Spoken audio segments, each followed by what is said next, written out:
एक बार फिर से आप सभी का क्रेजी जी के ट्रिक के डेली करंट अफेयर में स्वागत है। मेरा नाम है पंकज वैष्णव और आज के सेशन में हम 12th ऑफ मार्च के सभी करंट अफेयर को यहां पर डिटेल में डिस्कस करेंगे। वीडियो में एंड तक बने रहिएगा क्योंकि आज की सारी इंफॉर्मेशन, सारी डिटेल बहुत ही इंपॉर्टेंट है। सारी न्यूज आपके लिए आज एग्जाम रिलीवेंट है, इसलिए वीडियो में एंड तक बने रहिएगा। वीडियो पसंद आए तो लाइक और शेयर कर दीजिए। चैनल पर पहली बार आए हैं तो चैनल को सब्सक्राइब कर लीजिए और इवनिंग में 6 बजे तक आपको क्रेजी जी का ट्रिक के टेलीग्राम चैनल पर free of cost daily current affair की पीडीएफ अवेलेबल हो जाती है। वहां पर जाकर आप इसे कलेक्ट कर सकते हैं। ओके, देन शुरू करते हैं। और आज आपके लिए सबसे पहले question of the day, 3 question यहां पर मैं आपको पूछ रहा हूं, कमेंट में इसका आंसर दीजिएगा। अगर आप वीडियो को एंड तक देख लेंगे तो आपको तीनों क्वेश्चन के आंसर इजीली मिल जाएंगे। ओके, पहला क्वेश्चन देखिए, सात्विक साईराज रंकीरेड्डी और चिराग शेट्टी किस खेल से संबंधित थे? सेकंड क्वेश्चन, संतोष ट्रॉफी का खिताब सबसे ज्यादा बार किस टीम ने जीता है? थर्ड क्वेश्चन, मिस वर्ल्ड बनने वाली पहली भारतीय कौन थी? ओके, तीनों क्वेश्चन के आंसर आज के इसी सेशन में आपको मिलेंगे। शुरू करते हैं 12th ऑफ मार्च के सभी करंट अफेयर को एक एक करके। आपको पहले अपडेट देता हूं, आप सभी के लिए क्रेजी जी के ट्रिक की ईयरली करंट अफेयर की शंखनाद बुक आपके लिए मार्च तक अपडेटेड बुक है फ्रेंड्स। आप इसे अभी परचेस कर सकते हैं, नीचे डिस्क्रिप्शन में आपको लिंक दी गई है। कोई भी प्रॉब्लम आती है तो हेल्पलाइन नंबर भी आपको डिस्क्रिप्शन में ही मिल जाएगा। इसके अलावा ईयरली करंट अफेयर का टेस्ट भी आपको रूट एप्लीकेशन पर शुरू हो गया है। जिसने भी ई बुक परचेस की है उनके लिए वो टेस्ट फ्री ऑफ कॉस्ट है, तो बिना देर किए आप बुक परचेस कर सकते हैं और टेस्ट को भी ज्वाइन कर सकते हैं रूट एप्लीकेशन पर जाकर। आइए शुरू करते हैं 12th ऑफ मार्च का सबसे पहला करंट अफेयर। देखिए, सबसे पहला क्वेश्चन, किस फिल्म को 96th अकादमिक पुरस्कार 2024 में, मतलब ऑस्कर अवार्ड 2024 में बेस्ट पिक्चर के लिए ऑस्कर अवार्ड दिया गया? तो आप सभी को पता है हाल ही में ऑस्कर अवार्ड 2024 की घोषणा की गई है, जिसमें बेस्ट मूवी या फिल्म का अवार्ड ओपेनहाइमर मूवी को दिया गया। आंसर ए हो जाएगा। ओके, डिटेल जानेंगे एक एक करके। ओपेनहाइमर मूवी है, बेस्ट पिक्चर का अवार्ड दिया गया।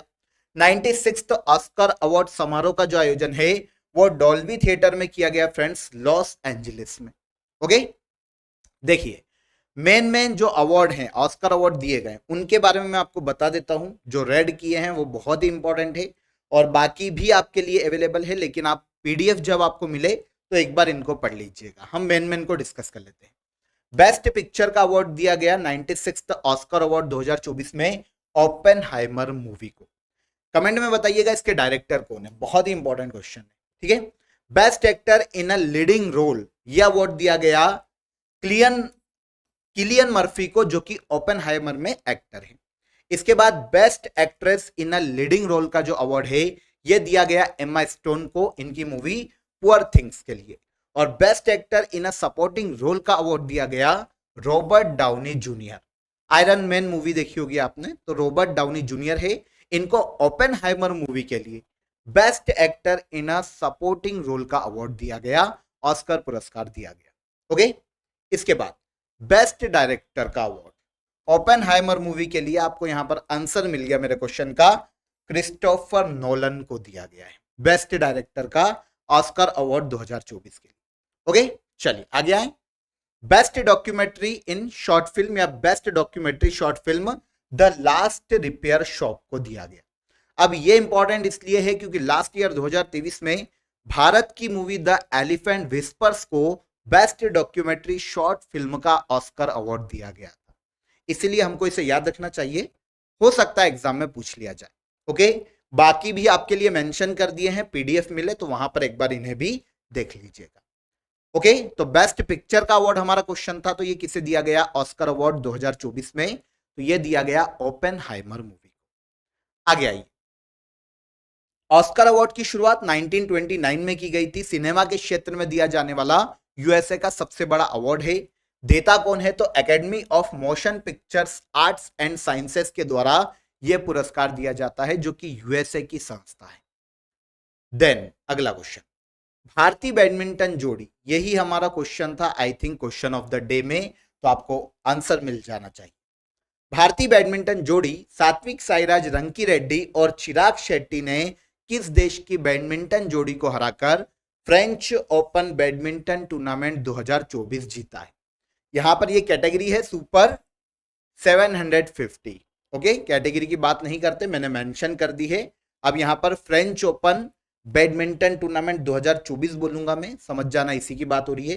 तो यहां पर भारतीय जोड़ी सात्विक साईराज रंकी रेड्डी और चिराग शेट्टी ने मिलकर ताइवान की बैडमिंटन जोड़ी को हराकर फ्रेंच ओपन बैडमिंटन टूर्नामेंट 2024 का खिताब जीता है। वैसे ये चीनी ताइपे जोड़ी है जो इंटरनेशनल जितनी भी स्पोर्ट्स ऑर्गेनाइजेशन है वो ताइवान के जो खिलाड़ी होते हैं उनको मेंशन करती है चीनी ताइपे जोड़ी, पर वो खिलाड़ी कहाँ के हैं? ताइवान के। ठीक है, तो भारतीय जोड़ी ने जिन्हें हराया है वो कहाँ के खिलाड़ी है? ताइवान के खिलाड़ी।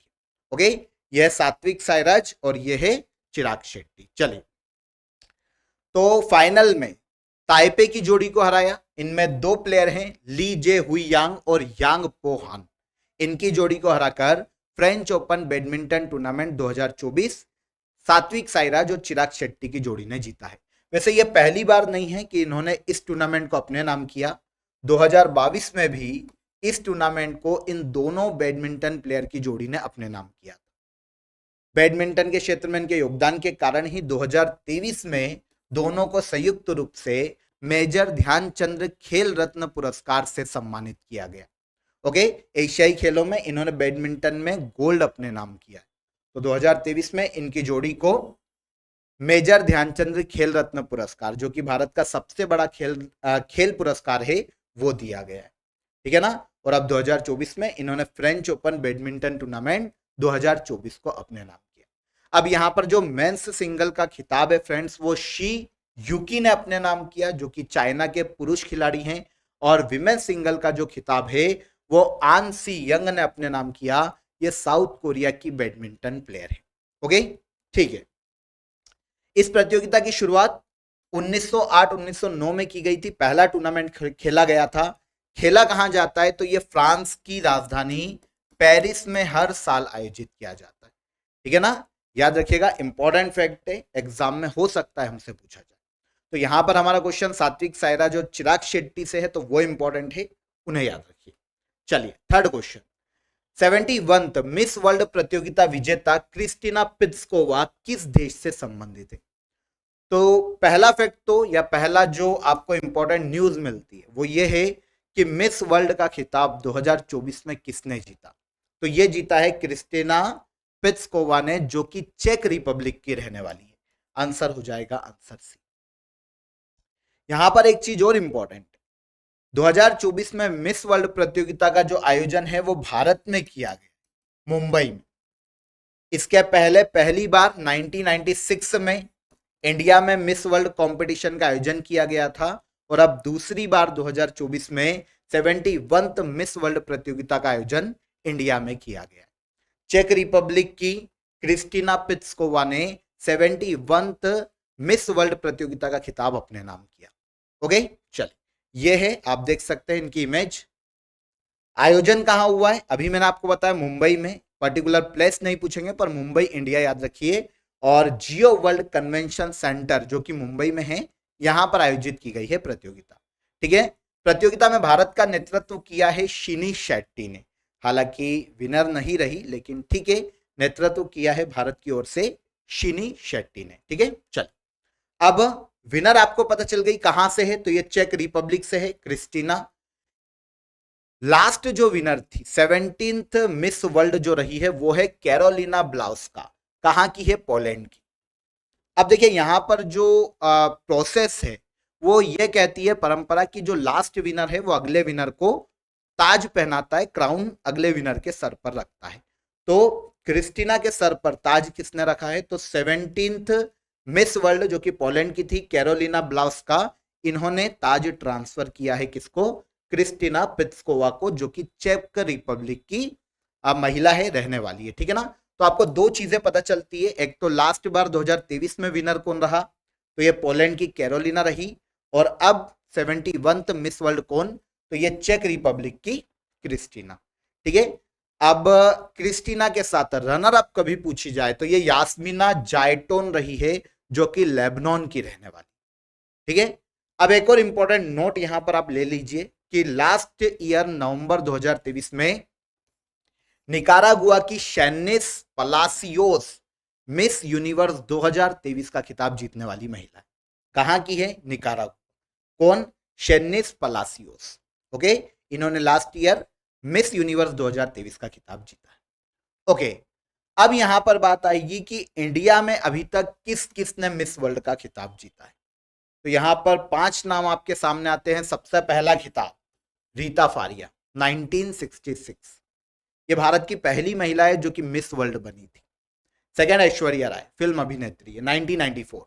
डायना हेडन 1997, युक्ता मुखी 1999 और प्रियंका चोपड़ा सन 2000 में ये लास्ट बार मिस वर्ल्ड का खिताब जीती थी। कंफर्म? आगे आ जाएं। ठीक है, यहां पर थोड़ा सा हम चेक रिपब्लिक को समझ लेते हैं कि चेक रिपब्लिक क्या है। चेक रिपब्लिक को जान लेते हैं। तो देखिए, ये यूरोप का एक देश है फ्रेंड्स, ठीक है, लैंड लॉक्ड कंट्री। आप यहां पर यूरोप का मैप देखिए, बीच में आपको देखने को मिलेगा चेक रिपब्लिक, लैंड लॉक्ड कंट्री है। इसकी जो सीमाएं हैं 4 यूरोपीय देश से लगती है, जर्मनी, पोलैंड, स्लोवाकिया और ऑस्ट्रिया। ओके, चलिए यहां पर ये कंफर्म हो जाता है। चेक रिपब्लिक के पीएम पेट्र फियाला है वर्तमान में, और चेक रिपब्लिक की कैपिटल है प्राग। ठीक है, चलिए, तो रिपब्लिक, चेक रिपब्लिक के बारे में भी यहां पर हमें कैजुअली जानकारी पता चल गई, और मिस वर्ल्ड 71 के बारे में भी हमको यहां पर इजीली पता चल गया। अगला क्वेश्चन, राष्ट्रीय अनुसूचित जाति आयोग का अध्यक्ष किसे नियुक्त किया गया? तो देखिए, national commission for schedule caste, हाल ही में इसके नए अध्यक्ष नियुक्त किए गए हैं किशोर मकवाना। राष्ट्रीय अनुसूचित जाति आयोग की बात करते हैं तो ये एक संवैधानिक संस्था है जिसका उल्लेख हमें संविधान में देखने को मिलता है। भारतीय संविधान के आर्टिकल 338 में राष्ट्रीय अनुसूचित जाति आयोग की बात की गई है। 5 मेंबर होते हैं, एक होता है अध्यक्ष, एक होता है उपाध्यक्ष और 3 अन्य मेंबर होते हैं। ठीक है ना? तो अध्यक्ष नियुक्त किए गए हैं किशोर मकवाना। ठीक है, चलिए यहां पर आप इमेज देख सकते हैं किशोर मकवाना की। अब देखिए, किशोर मकवाना को राष्ट्रीय अनुसूचित जाति आयोग के पूर्व अध्यक्ष विजय सांपला के स्थान पर नियुक्त किया गया। इन्होंने गुजरात से बिलोंग करते हैं, ठीक है ना, मकवाना, और पीएम नरेंद्र मोदी पर एक बुक भी लिखी है इन्होंने, Modi a common man's PM. ये किसकी बुक है? तो ये किशोर मकवाना की बुक है, जिन्हें अब राष्ट्रीय अनुसूचित जाति आयोग का अध्यक्ष नियुक्त किया गया। डन? ठीक है, अब जैसा कि आपको मैंने अभी बताया, राष्ट्रीय अनुसूचित जाति आयोग एक संवैधानिक संस्था है। सबसे पहली बार 65th अमेंडमेंट एक्ट लाया गया था 1990 में, और इसके माध्यम से इसे संवैधानिक दर्जा दिया गया। और आगे चलकर 89th अमेंडमेंट एक्ट 2003 में लाया गया, और अनुसूचित जाति और जनजाति आयोग दोनों ही राष्ट्रीय लेवल के, इनको आर्टिकल 338 और 338A में संवैधानिक रूप से एक पर्टिकुलर आर्टिकल के अंदर शामिल कर लिया। तो याद रखिएगा, आर्टिकल 338 राष्ट्रीय अनुसूचित जाति आयोग की बात करता है, और आर्टिकल 338A राष्ट्रीय अनुसूचित जनजाति आयोग की बात करता है। ठीक है ना? अभी हमारे पास क्वेश्चन है, राष्ट्रीय अनुसूचित जाति आयोग के अध्यक्ष कौन? तो ये बने हैं किशोर मकवाना। याद रहेगा, इंपॉर्टेंट है, याद रखिएगा। चलिए इसके बाद अगला question, Ramvilas Paswan, the weathervane of Indian politics, एक बुक आई है हाल ही में, किसके द्वारा लिखी गई? तो देखिए, रामविलास पासवान को आपने नाम सुना होगा, एक पॉलिटिशियन थे, काफी फेमस थे। इनके जीवन पर आधारित एक बुक आई है, इसको लिखा है शोभना के नायर। हाल ही में इसका विमोचन किया गया। रामविलास पासवान के राजनीतिक और सामाजिक जीवन के बारे में इस बुक में बताया गया है। ठीक है ना? यहां पर हमें कैजुअली रामविलास पासवान के बारे में पता होना चाहिए। तो बिहार में जन्म हुआ था इनका, और अक्टूबर 2020 में इनकी मृत्यु हुई थी। ठीक है ना? एक पॉलिटिशियन थे, बिहार की लोक जनशक्ति पार्टी के पूर्व अध्यक्ष, और इसके अलावा बिहार की हाजीपुर लोकसभा क्षेत्र से सांसद भी रहे।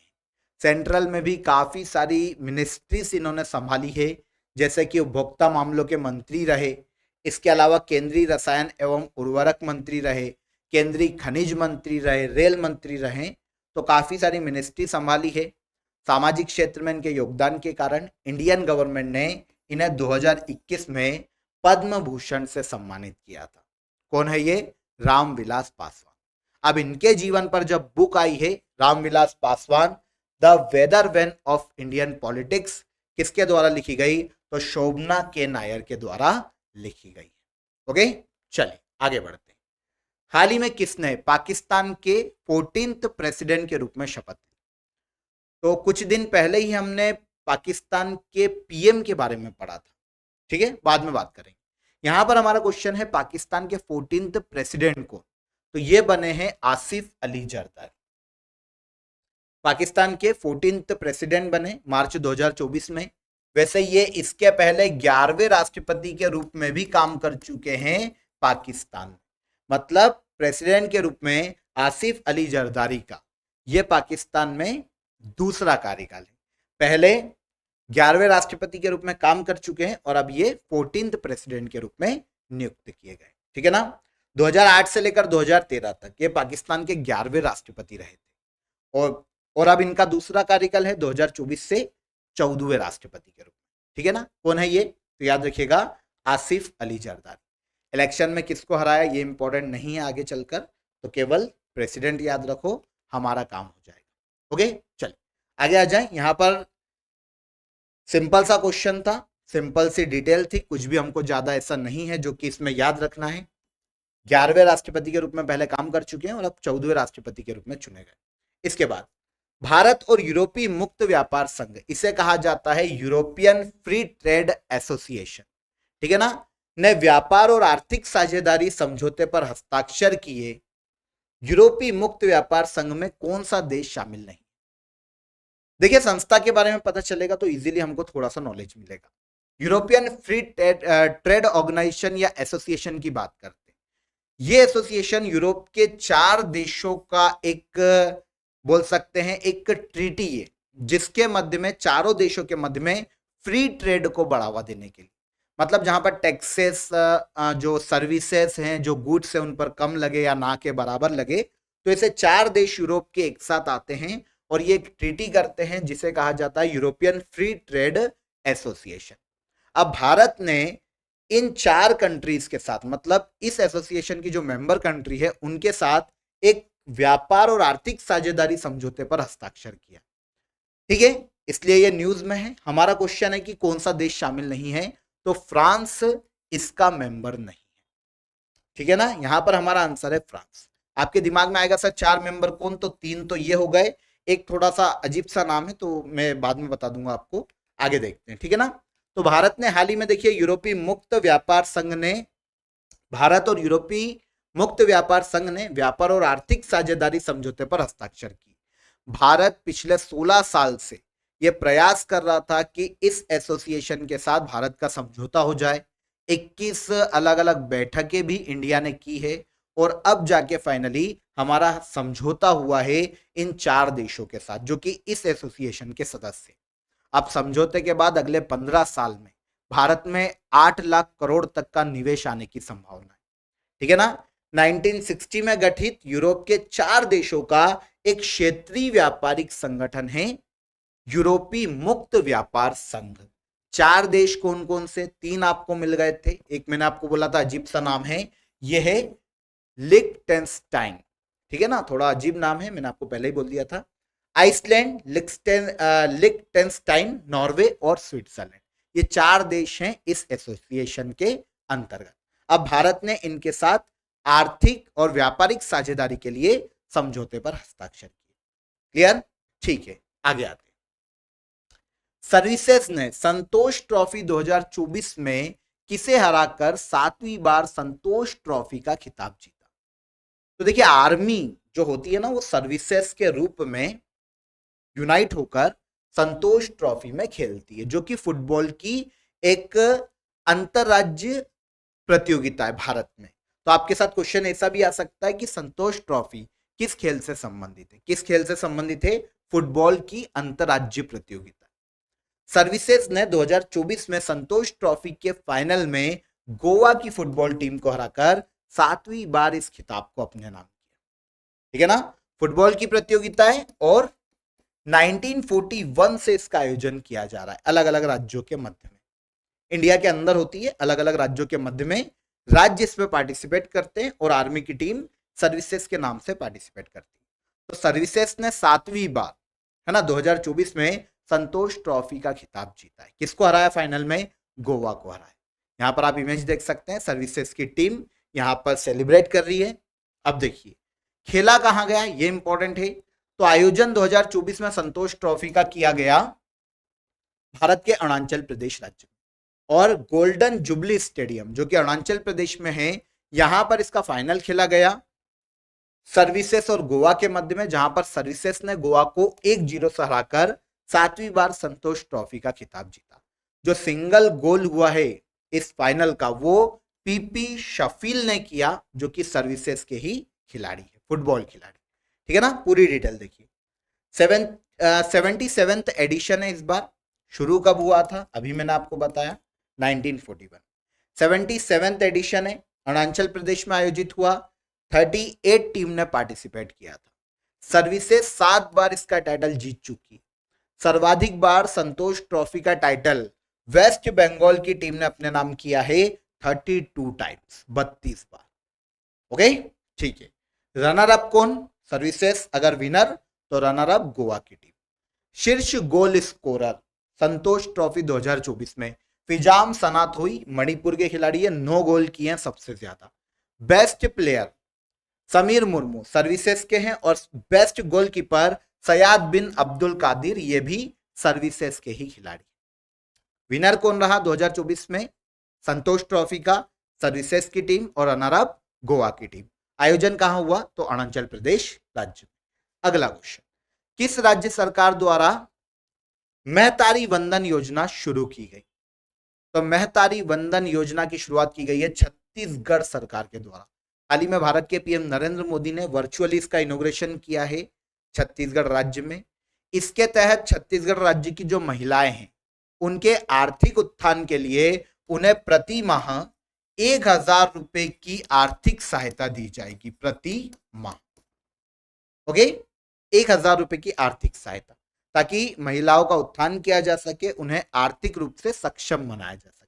तो यह है महतारी वंदन योजना, छत्तीसगढ़ राज्य की योजना है। लास्ट क्वेश्चन, भारतीय पैरालंपिक समिति का अध्यक्ष किसे नियुक्त किया गया?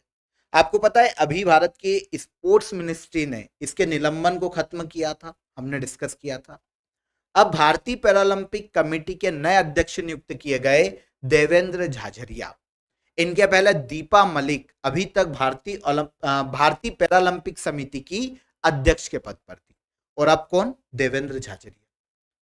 किस खेल से संबंधित है? क्वेश्चन ये भी पूछा जाएगा। तो ये एक पैरा जेवलिन थ्रोअर है देवेंद्र झाझरिया, काफी फेमस है। ठीक है ना, तो पैरा भाला फेंक खिलाड़ी जेवलिन थ्रोअर देवेंद्र झाझरिया को भारतीय पैरालंपिक कमेटी का नया अध्यक्ष नियुक्त किया गया। इनके पहले दीपा मलिक इस पद पर थी, अब देवेंद्र झाझरिया। कहां से बिलोंग करते हैं? तो भारत के राजस्थान राज्य से बिलोंग करते हैं। पैरा जेवलिन थ्रोअर खिलाड़ी। ठीक है, खेलों के क्षेत्र में इनके योगदान के कारण 2004 में इन्हें सबसे पहली बार अर्जुन अवार्ड दिया गया था। मेजर ध्यानचंद खेल रत्न पुरस्कार 2017 में दिया गया। उस वक्त राजीव गांधी खेल रत्न पुरस्कार के नाम से जाना जाता था। पद्मश्री 2012 में दिया गया था। फर्स्ट पैरालंपियन है जिन्हें पद्मश्री अवार्ड से सम्मानित किया गया। कौन? देवेंद्र झाझरिया। और पद्म भूषण दिया गया था इन्हें 2022 में। क्लियर? अब ये भारतीय पैरालंपिक कमेटी के नए अध्यक्ष नियुक्त किए गए देवेंद्र झाझरिया। कहां से बिलोंग करते हैं? राजस्थान। और किस खेल से संबंधित है? तो पैरा जेवलिन थ्रोअर खिलाड़ी। ओके, तो यहां पर 12 मार्च के सभी करंट अफेयर हो गए, सारी डिटेल हो गई। अब हम बढ़ेंगे लास्ट डे के रिवीजन पर। एक एक क्वेश्चन देखिए, आंसर फटाफट देखिए। असम राज्य में नरेंद्र मोदी ने स्टैच्यू ऑफ वेलोर का अनावरण किया, किससे संबंधित है? तो योद्धा लाचित बोरफुकन से। पढ़ा था हमने। राजस्थान के किस स्थान पर भारत शक्ति अभ्यास का आयोजन किया गया? पोखरण राजस्थान में है। यहां पर एक क्वेश्चन मैंने आपको और दिया था कि 11 मई को किस डे के रूप में मनाया जाता है? तो नेशनल टेक्नोलॉजी डे के रूप में मनाया जाता है 11 मई को, है ना। बहुत इंपॉर्टेंट क्वेश्चन था, सिंपल सा क्वेश्चन था, आपको मैंने शायद पूछा था, तो आपको पता होना चाहिए। जम्मू और कश्मीर में महाशिवरात्रि पर कश्मीरी पंडितों द्वारा निम्नलिखित में से कौन सा प्रमुख त्योहार मनाया जाता है? तो यह है हेरत महोत्सव। विश्व के सबसे बड़े साहित्यिक उत्सव साहित्योत्सव का आयोजन राष्ट्रीय साहित्य अकादमी के द्वारा किया जाएगा। 9 मार्च 2024 को नई दिल्ली में जल शक्ति अभियान कैच द रेन अभियान 2024 किसने शुरू किया? तो गजेंद्र सिंह शेखावत के द्वारा शुरू किया गया। मध्य प्रदेश में आयोजित होने वाला आदिवासी महोत्सव भगोरिया फाल्गुन के माह में आयोजित किया जाता है होली के अवसर पर। कौन सा मंत्रालय 9 मार्च से लेकर 23 मार्च तक पोषण पखवाड़ा आयोजित कर रहा है? तो यह है महिला और बाल विकास मंत्रालय। निम्न में से कौन सा देश अंतरराष्ट्रीय सौर गठबंधन का 97th मेंबर कंट्री बनी? तो यह है पनामा, मध्य अमेरिकी देश। हाल ही में सुधा मूर्ति को राज्यसभा के लिए मनोनीत किया गया। कब इन्हें पद्म भूषण दिया गया था? तो 2023 में, है ना। इसके बाद 11 मार्च को भारत के राष्ट्रीय अभिलेखागार का 134वां स्थापना दिवस मनाया गया। स्थापना कब की गई थी? तो इस संस्था की स्थापना 1891 में की गई थी। क्लियर। अब लास्ट डे के जो हमारे क्वेश्चन ऑफ द डे थे उनको देखिए। भारत का सबसे लंबा सड़क पुल भूपेंद्र हजारिका ब्रिज या ढोला शादिया ब्रिज के नाम से जाना जाता है। असम में लोहित नदी पर स्थित है। असम के ढोला को अरुणाचल प्रदेश के सादिया से जोड़ने का काम करता है। 9.1 किलोमीटर, भारत का सबसे लंबा सड़क। ओके। अंबाजी माता मंदिर गुजरात में स्थित है। इसरो की स्थापना 15 अगस्त 1969 में की गई थी। कर्नाटक के बेंगलुरु में इसरो का हेडक्वार्टर स्थित है। डन। तो सारे क्वेश्चन ऑफ द डे हमने डिस्कस किए। आज जो दिए हैं उनका आंसर कमेंट में दीजिएगा। भले ही हमें आंसर आज के इसी सेशन में मिल गया, लेकिन फिर भी देखें तो सही कि कितना आप डेडिकेटेड होकर एंड तक पूरा वीडियो देखते हैं। ओके, तो कमेंट में जरूर बताइएगा कि आज के क्वेश्चन ऑफ द डे के आंसर क्या है। अगर वीडियो पसंद आया हो तो वीडियो को लाइक और शेयर कर दीजिए, चैनल को सब्सक्राइब कर लीजिएगा। कल फिर मुलाकात करेंगे नेक्स्ट डे के करंट अफेयर में। तब तक अपना ख्याल रखिए। जय हिंद, जय भारत।